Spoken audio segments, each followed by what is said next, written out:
Thank you. SOM Chair Laura Del Rosario,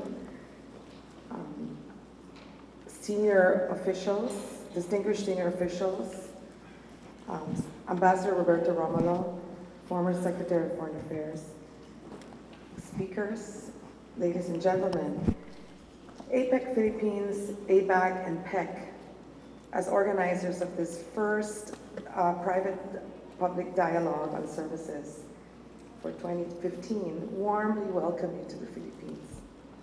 The fact that you've made such a long, you've traveled such a long distance reminds us of the importance of this dialogue today. This year, APEC and ABAC's work programs are centered on the theme of inclusive growth. This is not a new objective for APEC. When leaders first met in Blake Island 22 years ago, they committed to deepening our spirit of community based on our shared vision of achieving stability, security, and prosperity for our people.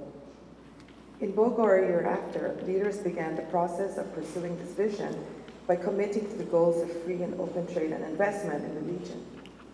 Since then, the progressive reduction of barriers to trade and goods has led to the unprecedented expansion of economic growth and international trade in the region, and the single biggest reduction of poverty in history. Despite these great benefits, however, there is a widening gap between the haves and have-nots. In addition, there's a slowdown of the global economy. It is in this context that the Philippines, through the government and the business sector represented by ABAC, examine our priorities to ensure that we are pursuing an agenda of inclusive growth as a means to give people at the bottom of the pyramid the same opportunities. In addition, we're looking for high growth areas in the area of trade and services. What is the significance of this dialogue in the context of inclusive growth? Well, let me state some facts. The services sector accounts for over 68% of the global GDP. It is also a major source of employment, accounting for close to 61% of employment in the world and in the APEC region.